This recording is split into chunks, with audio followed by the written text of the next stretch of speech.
Hi అండి, welcome back to Kavitha natural blogs అండి. ఇవాళ 5 నిమిషాల్లో అయిపోతుందండి lunch box recipe. Pudina rice చేశాను నేను.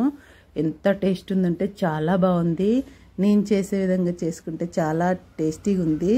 నేను ఎలా చేస్తున్నానో చూసేయండి. ఫస్ట్ అయితే అల్లము ఫస్ట్ పుదీనా కొత్తిమీర కడుక్కొని వేసుకున్నానండి.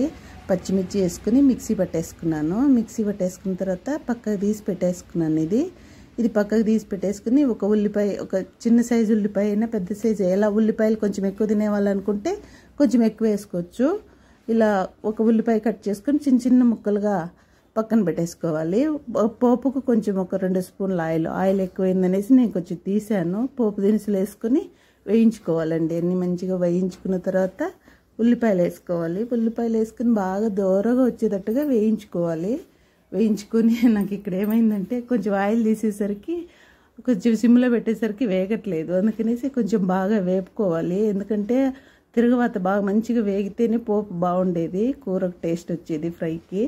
అందుకనేసి ఇలా ఉల్లిపాయ వేసుకుని బాగా వేయించుకోవాలి. వేయించుకున్న తర్వాత కొంచెం పసుపు, కొంచెం సాల్ట్ వేసుకోవాలి. ఎందుకంటే ఉల్లిపాయలో ఉన్న నీరంతా బయటకు వచ్చేస్తుంది సాల్ట్ వేసుకుంటే. కూర కూడా రైస్ కూడా మంచి టేస్ట్ ఉంటుంది. అందుకనేసి నేను ఇలా కొంచెం సాల్ట్ వేసుకుని వేంపుకుంటున్నాను. ఇలా దోరగా వేంపుకోవాలి. పొద్దున్నే మనకు హడావిడి కదండి, అందుకనేసి పిల్లలకైతే తొందరగా ఇష్టంగా పుదీనా రైస్ అనేది కూడా తెలియదు, అంత టేస్టీగా ఉంటుంది. నేను తక్కువ చేయడం అంటే అసలు ఎప్పుడో లేండి చేసింది, కానీ వాళ్ళు చేస్తే చాలా టేస్టీగా ఉంది.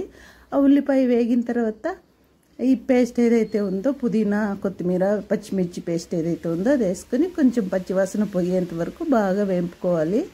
వేంపుకున్న తర్వాత రైస్ ఏదైతే ఉందంటే అది వేసేసుకొని కొంచెం సేపు అలా పెడితే కిందంతా మంచిగా వేడిగా అవుతుంది, మనం చల్లార్చుకున్న రైస్ అంతా. అప్పుడు కొంచెం పసుపు, కొంచెం కారము, అది మనకి జీలకర్ర పొడి, ధనియాల పొడి వేసుకోవాలి. కారం మీకు కావాలంటే వేసుకోవచ్చు, లేదంటే పచ్చిమిర్చిలోనే ఉంటుంది కదా. నేనైతే కొంచెం వేసానండి, మా పిల్లలు కొంచెం ఎక్కువ తింటారు కారం, అందుకనేసి వేసాను. ఇలా వేసుకొని మంచిగా కొంచెం సేపు వేసుకొని కొంచెం చిన్న చిన్న కొత్తిమీర కలుపుకొని వేసుకుంటే ఉంటుందండి. ఎంత టేస్ట్ ఉందంటే చూస్తే సూపర్గా ఉంది. అందుకనేసి పిల్లలు ఒక్క మెతుకు కూడా మిగిల్చకుండా తినేసి వచ్చారండి. లాస్ట్లో ఒక నిమ్మదబ్బా పిండేసుకుంటే మాత్రం చాలా చాలా బాగుంటుంది. ఈ రెసిపీ అయితే చాలా బాగుందండి. ఇలా కలుపుకొని మంచిగా అంతా మిక్స్ చేసుకున్న తర్వాత తీసి లంచ్ బాక్స్లో పెట్టేసుకోవడమేనండి. పిల్లలకైతే అసలు మా పిల్లలు పుదీనా రైస్ అంటే కూడా నమ్మట్లేదు, అంతా బాగుందన్నారు పిల్లలు. ఈరోజు చాలా హ్యాపీగా ఉంది నాకైతేను. ఇలా మా అమ్మాయికి లంచ్ బాక్స్ పెట్టి పంపించేస్తున్నానండి. ఇదండి ఇవాళ ఈ రెసిపీ నచ్చితే లైక్ చేయండి, షేర్ చేయండి. ఉంటానండి, బాయ్.